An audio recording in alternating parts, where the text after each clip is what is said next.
welcome to this webinar. Um, uh, so today we are going to talk about antimicrobial stewardship and infection prevention. And we are very fortunate to have amongst us Ma'am Vijayalakshmi Achutan. She is presently working as a Chief of Nursing with Kingsway Hospital, Nagpur since January 2019. She has a comprehensive experience of almost 28 years in teaching, clinical training, and nursing administration.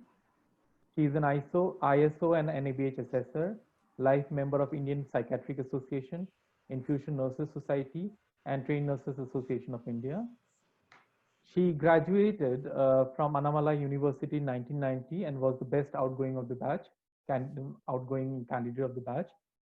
She did her MSc Nursing in Psychiatry from Rajiv Gandhi Institute of Health Science, University of Health Sciences, and Diploma in Nursing Administration, and being the topper of the batch in the diploma program. She started her career in 1990 as a tutor in the School of Nursing, Lal Memorial Hospital, Irinjalakuda, Kerala. And since then, she had worked in different capacity and moved up the ranks, right from staff nurse, assistant lecturer, nurse educator, senior nurse advisor, principal, nursing superintendent, national nursing head, senior manager nursing administration in different parts of India as well as abroad. She has been the recipient of Indira Gandhi Sadbhavana Award, Pride of India Award for individual achievements in the career. She has actively participated in many workshops and conferences, was a speaker in some conferences and panelist. And now we have the pleasure to have her in a virtual format webinar. It's a new normal nowadays, wherein she's going to talk about this topic, antimicrobial stewardship and infection prevention. We welcome you, ma'am. But before we request you to, start your talk, we would just want to apprise the participants here is that in your screens, you'd see a Q&A and a chat option and a raise your hand. So I'm going to talk about both the options. In the Q&A section, primarily, if you have any question for the speaker, you may type in your questions into the Q&A section. And if you have any general comments regarding the session, the experience that you're having, you may put in your comments in the chat section. Or if there is any interaction which ma'am would want to, the speaker would want to have with you, you may type in your comments in the chat section. So for the Q&A, primarily reserve it for posting your queries to the speaker. So with that, I think we can go ahead, ma'am, over to you. Thank you. Thank you, Dr. Guha. Good evening, one and all, and thank you for the introduction. At the outset, I take this opportunity to thank Polymed for having given me an opportunity to speak on antimicrobial stewardship program and infection control. Thank you, Shehnaz, for inviting me on this for the same. Now, as Dr. Guha rightly said, it is a time of webinars, not only in healthcare, but around the world. COVID has brought us all together in a common platform to exchange ideas and knowledge and share the best practices. Among the couple of topics which were suggested by Shehnaz, I chose to take this antibiotic or antimicrobial stewardship program, as I thought this was a need of the hour, and not many of the nurses for sure must be wondering what is going to be our role in antibiotics, because as far as nurses are concerned, it probably is just one another drug which is to be administered, because we don't prescribe. But having said that, there are a lot more and lot of activities which the nurses can do and in delivering the quality patient care. So today I would touch base on the basics of antibiotic stewardship program and how it has come and how the nurses have taken over that with the recommendations from the CDC and with the other guidelines. And we just go through that. Just one second.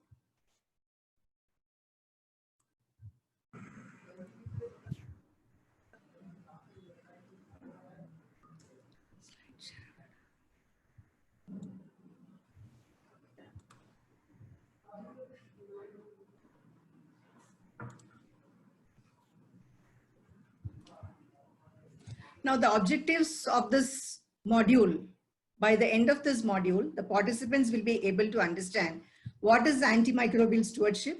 The aims of antimicrobial stewardship program, advantages, the key personnel involved in developing an antibiotic stewardship program, how to work with the team, AST, for furthering program goals, role of nurses and infection control, and the challenges and recommendations.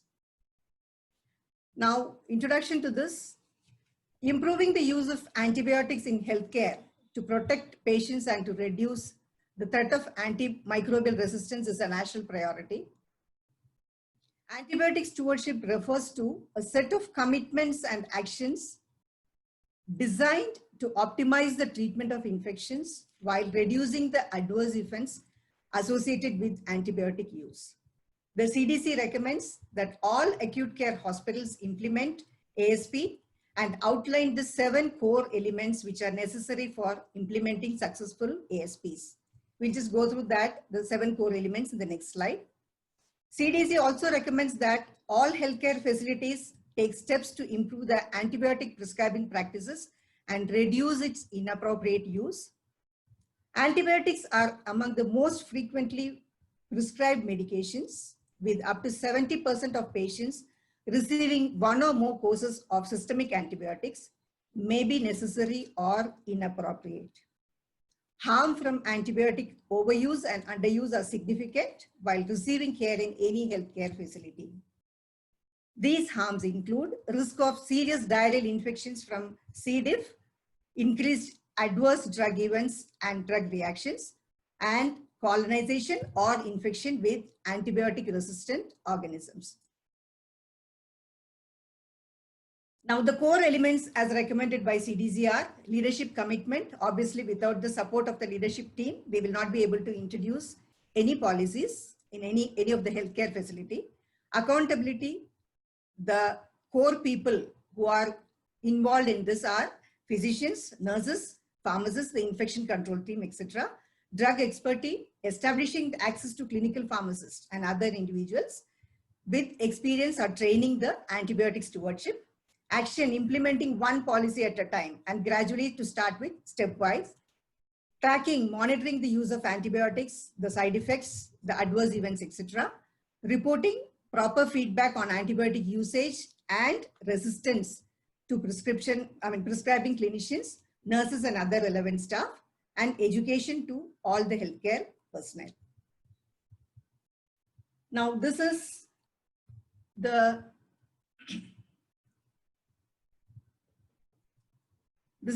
data wherein 86 countries are registered.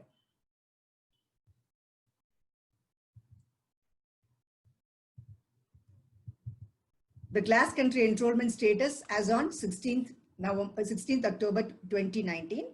The countries enroll under this antimicrobial stewardship program. 86 countries are enrolled.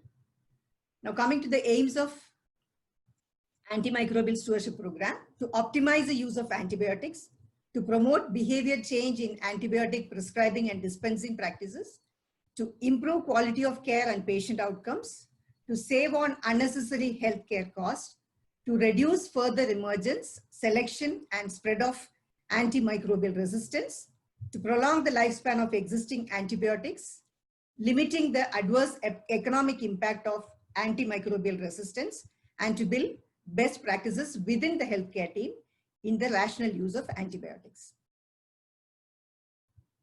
It's an integral component of healthcare delivery.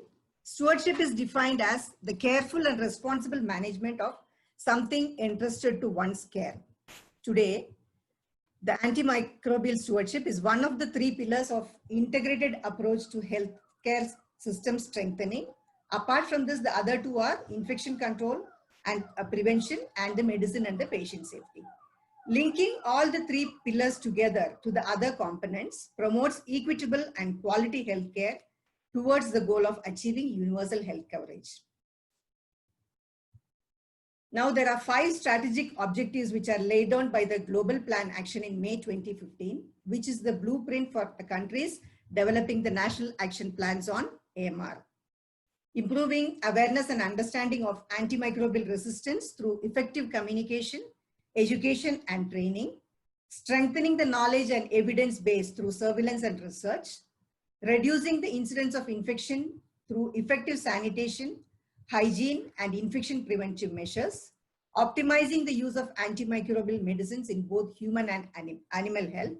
So this component will be taking it, and developing the economic case for sustainable investment that takes account of the needs of all the countries and increase investment in new medicines, diagnostic tools, vaccines, and other interventions.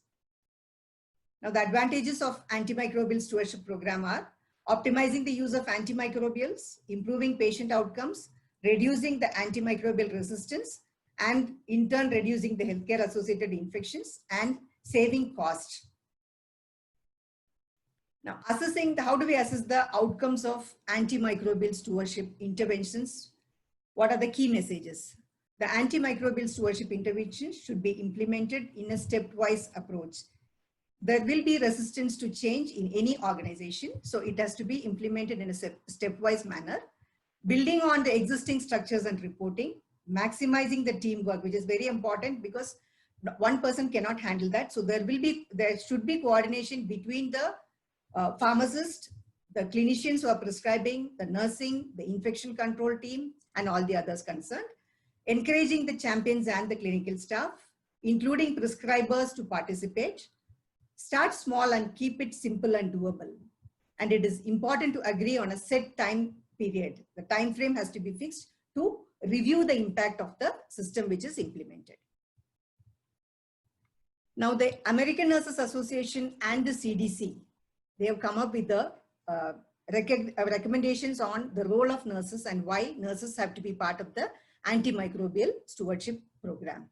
In a consensus statement from Infectious Disease Society of America, the Society for Healthcare Epidemiology of America, and the Pediatric Infectious Disease Society, antibiotic stewardship was defined as the coordinated interventions designed to improve and measure the appropriate use of antibiotic agents by promoting the selection of optimum antibiotic drug regimen, including dosage, duration, and the route of administration. Nurses are in the hospital, at home, and they work in the home care centers and as well as in the community. So being partners in healthcare, they can be educators, advocates, and ambassadors for widespread behavioral change to more vigilant antibiotic awareness in our society. So the position of the nurse is with the patient and family. You can see it at the hub of the communication among all the other stakeholders. So this we can see here, the nurse is in the crux. Now, how the role of nurses were included in the antimicrobial stewardship program. To help institutions implement this, CDC developed the core elements of antibiotic stewardship and related documents, which call for a multidisciplinary approach to improving antibiotic use. So this developed in 2017, both CDC and TGSA, that is the Joint Commission and the Center for Drug Control, specifically highlighted the need to engage nurses as part of the multidisciplinary effort, recognizing the central role that the nurses play in patient care and quality improvement. So the work group published the joint white paper as redefining the antibiotic stewardship team, recommendations from American Nurses Association and CDC, and prevention work group on the role of registered nurses in the hospital antibiotic stewardship practices. The white paper reflected for the first time the national level organizations specifically outlined the critical and the lead nurse role the nurses could play in this antimicrobial stewardship program. Now, at the national level, we'll see it as at the national level, at the hospital level, and in detail. So at the national level, what is the role? Explore avenues to have nurse engagement, use it Joint Commission's medical management standard or the CDC guidelines to guide the nurse relevant antibiotic stewardship tools and products to implement this in your individual organizations, because no one size fits for all. So it depends on the cooperation and the support you get from the organization head. So everybody has to sit together and then take a call and represent that to the national level. Bringing in stewardship issues to national stakeholders meeting. Stewardship content to be prioritized for publications in nursing journals. encourage the nursing schools to integrate antibiotic stewardship concepts into currently required microbiology, pharmacology, and applied clinical education into the curriculum. So if this is included in the curriculum, the nurses who come out will also have an idea as to what the antimicrobial stewardship program is and work as a team in implementing the practices. Developing antibiotic stewardship contents specific to unique specialties, which might be specific to individual departments. Now, at the hospital level, providing antibiotic stewardship education for bedside nurses. This could be provided by the nurses who are already engaged, who are the seniors who are already doing it, infectious diseases physician, the pharmacist, the infection control nurse, or the microbiologist, including nurses in the rounds, stewardship rounds, participating in journal clubs, developing specific content and messages for the nurses as part of hospital effort to raise the awareness about the antibiotic use and the resistance.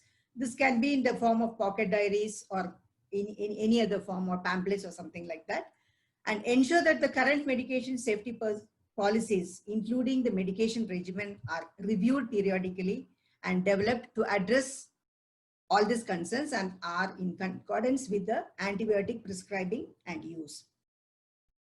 Encourage nurse antibiotic stewardship champions at the unit level. Now, the role of the nurse leaders, highlighting the fact that the nursing involvement in antibiotic stewardship is required by the Joint Commission, ANA and the CDC. Make the hospital leadership aware that having ASPs is a condition of participation for acute care hospitals. Emphasizing the antibiotic stewardship is a key component of patient safety, highlighting the benefits of good antibiotic stewardship on nursing workload. For example, the conversion from IV antibiotics to peroral will reduce the time of medication administration, and measures related to antibiotic use like C. diff infection to recognize program criteria, formulating the bundle care. I'm sure all of us must be doing that, and ensure that it is implemented and followed. For example, like sepsis bundle, COTI and CLABSI bundle, etc. Now this AHRQ, the roles are defined and the barriers and the opportunities are communication, measurement and assessment. Communication is a main tool which has to be, wherever applicable, has to be escalated. The patients on antibiotics have to be monitored continuously and escalated to the clinicians on their prognosis or as well the deterioration, so that the antibiotic timeout or the days to be, the days and the dosage to be altered, all that can be modified. Measurement in observing the patient, taking their vital signs, they are monitoring their complaints and documentation, whatever we see. Assessment, again, it's interpreting the data and information to be shared, which are measured.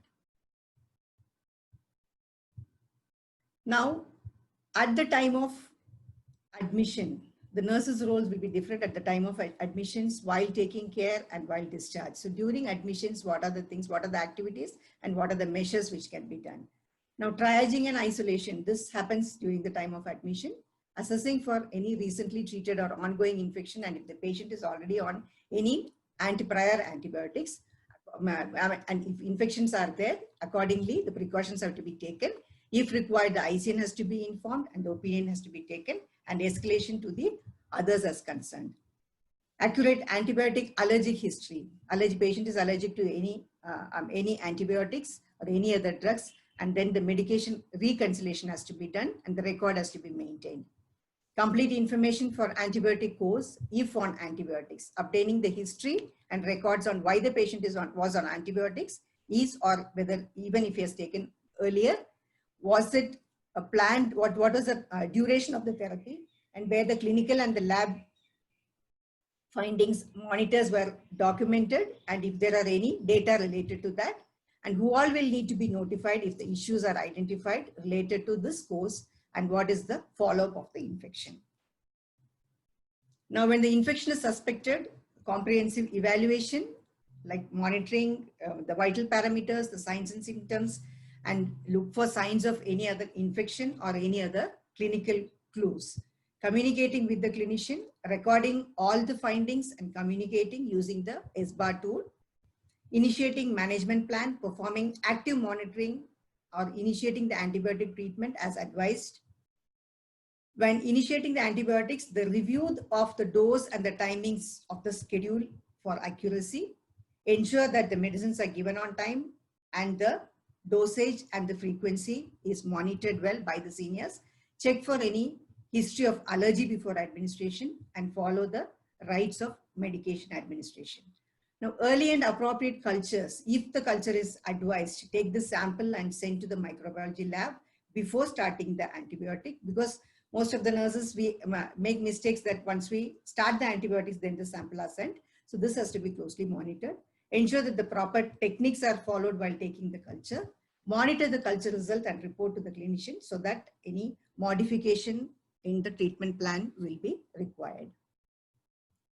Now, managing the suspected or confirmed infection, progress reporting, again, same thing, monitor the patient's clinical status and provide the progress reports to the clinicians, and maintain the documentation, do the periodic assessments and reassessments, and communicate to all concerned. Antibiotic adjustment or de-escalation will be based on the lab reports. So once the microbiology or the lab reports and the radiology reports are received, coordinate and communicate with the clinician to find out and confirm if the plan needs to be modified or altered. Antibiotic dosing changes based on the drug levels and other lab reports. Update the clinician on the lab results on the drug levels or renal function test. Maybe some of the side effects like nephrotoxicity or something is there. So ensure that all this is reported. Adverse events, monitor and report the clinician on adverse events, if any, and take appropriate measures to address the same. And the antibiotic timeouts are performed. A formal antibiotic timeout. Timeout is within 48 to 72 hours, the patient will be reviewed and using the standard format. This, of course, will be done by the clinical pharmacist in coordination with the physician, but then we also have to be aware.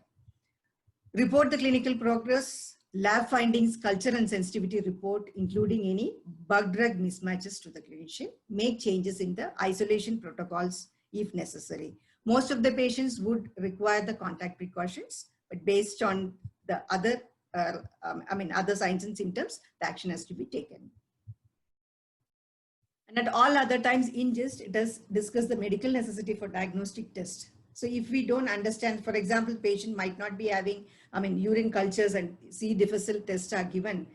If we understand from the patients based on the signs and symptoms and report as applicable, whether it is meeting the clinical criteria or not. Coordinate with the infection control team, the clinical pharmacist, and on the ASP related activities. Discuss improvement opportunities in antibiotic use identified by the clinical pharmacist and the ICN during their reviews and surveillance, and work in coordination with them on the quality improvement projects to ensure appropriate antibiotic prescribing and monitoring. Educating the family and the patients on the antibiotic use as well as the consequences of the antibiotic misuse. For that, we have to be knowledgeable on the differences between the treatment of both viral and bacterial infections, because there is the words antimicrobial and antibacterial are interchangeably used. So both are the same. As you all know, antimicrobes are against all the microbes, which includes virus, fungi, parasites, etc. And antibacterial is against the bacteria. The concept of colonization versus actual infection. Colonization is when the organism is present in the body, not necessarily that it exhibits symptoms, but when actual infections are there, it poses the symptoms. The side effects of antibiotics, drug-drug and the food-drug interactions, and the patients developing the antibiotic resistance, association of the antibiotic use and the antibiotic resistance if not used properly. It can be the underdosing or overdose. So while the nurses are giving the medications, we have to be careful that the appropriate dose is given as prescribed and on the particular time. Educate the patients and family members on the relevant topics. This was adopted from and modified from the ANA's white paper, which was published in 2017. Now coming to the infection control, all of us must be knowing, because in the hospitals we come across MRSA, what is to be done. MRSA is there, all the other healthcare associated infections. So if in case of MRSA, what is to be done, what are the indications for culture, and what is the precautions we need to take as nurses. For MRSA, the culture, just for your information, if the abscess, culture has to be sent, if the abscess is more than 5 centimeters by needle aspirate, infected chronic ulcer, tracheostomy with evidence of pneumonia, expectorated sputum in persons with pneumonia. So, and do not culture asymptomatic patients or test for cure. So now, as far as the infection control practices are concerned, all that is to be followed is the contact precautions. So always perform hand hygiene before and after contact, which I think everybody is aware now, not only the healthcare professionals, everybody must be thorough with the hand hygiene now because of the COVID. Wearing gloves while doing procedures. Cleaning the contaminated surfaces with EPA registered disinfectants. If wound is infected, cover with sterile bandage. Avoid taking patients in the same room. If it's a common room, if it's a dual occupancy, avoid taking patients if the patient is infected with MRSA, with open wound or with indwelling medical devices. Use contact precautions if actively infected, and avoid contact precautions except for high risk situations and if it is only colonized. So when to treat, it is during the symptomatic infections, patient having skin wounds or abscesses with significant cellulitis. And if there is only colonization, it may not be treated. When to attempt for decolonization, if the more than 3 MRSA infections within 12 months. If the patient has got, then the decolonization has to be approached. Now C. diff. C. diff again is the commonest one nowadays. So when to test stool for toxins.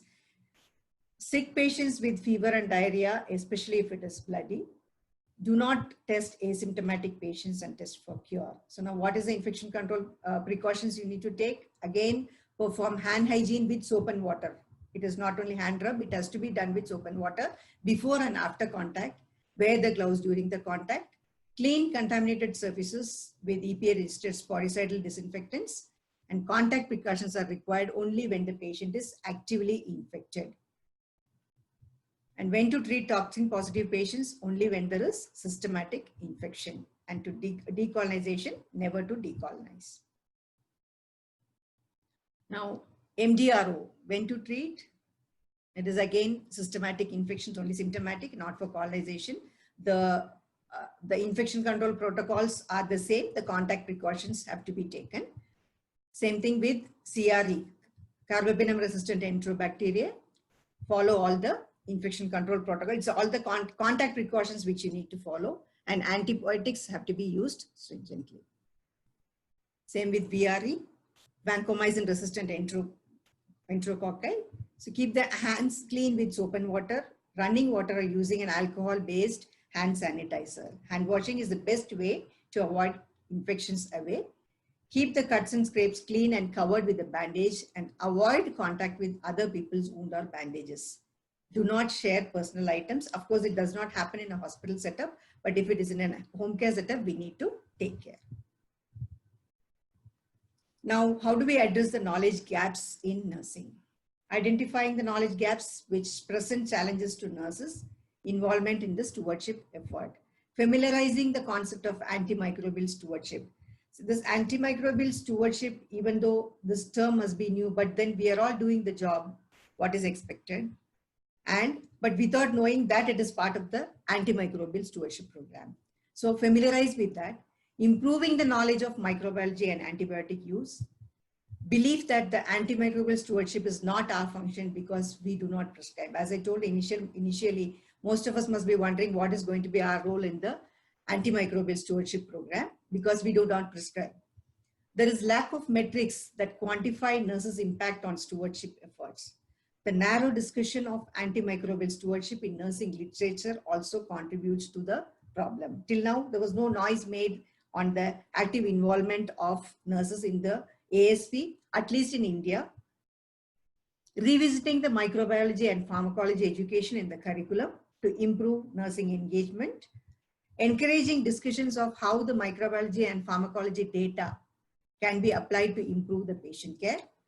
The knowledge gained should be presented as an applied science whose relevance and application is regularly reinforced in clinical practice. The challenges of antimicrobial resistance and the threat it poses to patient care needs to be emphasized more in nursing educations, and nurses have to be empowered and they should be vigilant on the science and monitor the patients properly and escalate to the concern. Now the take-home messages are, in gist, identify the patients on antibiotics, follow the contact precautions, the prudent line and drain care, efficient bundle care, follow stringent cleaning and disinfection protocols, especially terminal cleaning of the surfaces, avoid and prevent cross-contamination, administer medications appropriately, follow all the rights, monitor the patients effectively, document all pertinent information, communicate and coordinate effectively, and participate in the point prevalence study as applicable. This again varies in case your organization permits for that and the roles are defined, then you can perform this. Now, to conclude, an effective antimicrobial stewardship program, when team approach is implemented, it serves better. Communication between the nurses and the clinicians is essential in improving inappropriate antimicrobial prescribing. Clinical pharmacists are required to identify inappropriate antibiotic use and track the trends in antimicrobial prescribing. Nurses and clinical pharmacists have to be included along with the other stakeholders in ASP. As nurses are at the center of the patient care and are present in the prime locations across all the healthcare settings, they can take a lead role in antibiotic stewardship, education, and advocacy. Thank you. Thank you so very much, ma'am, for bringing in a very, very fresh, topic. And I'm sure that many of the audience today would go back with this new perspective and maybe trying to play a bigger role in the antibiotic stewardship program. So, I could relate to many of the things that you were saying that, we live in a post-antibiotic era. I mean, see, nowadays, even the new drug applications to FDA has gone down by, we just see 50% of new drugs coming. So we have to preserve what we have today. Yeah. And the other synergy that is seen here is that infection prevention can be a very, very synergistic combination. I mean, they link well together with the stewardship program.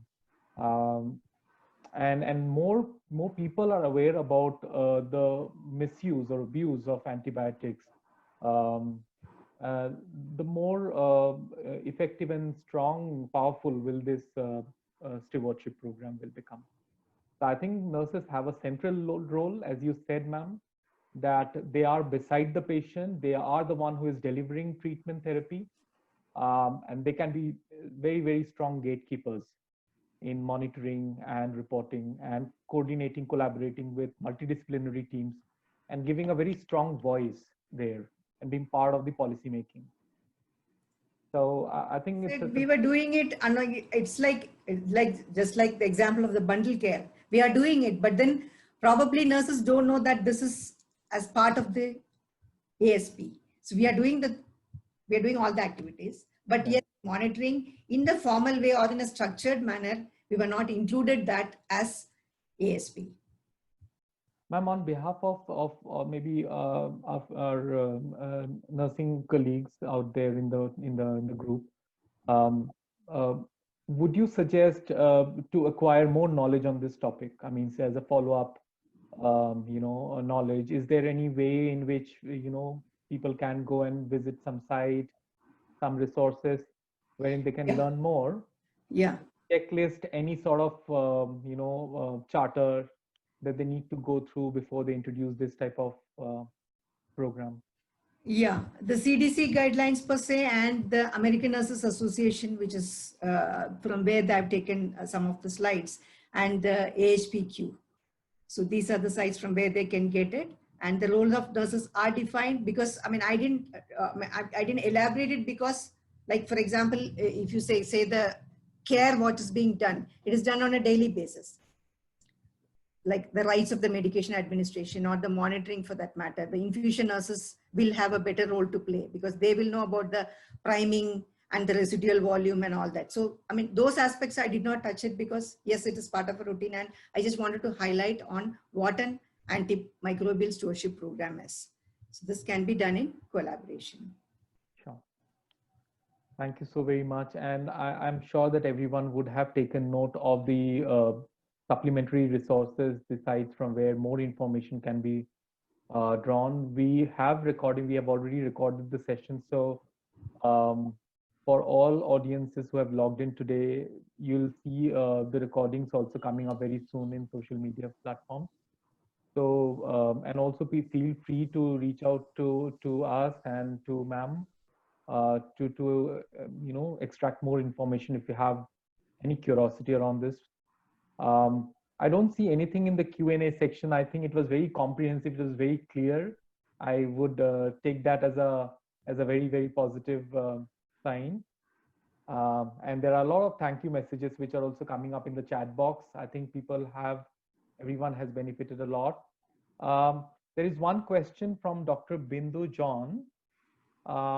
She's asking, I would like to ask about, is there any role of patient's nutritional status and other parameters in antimicrobial resistance other than drug resistance?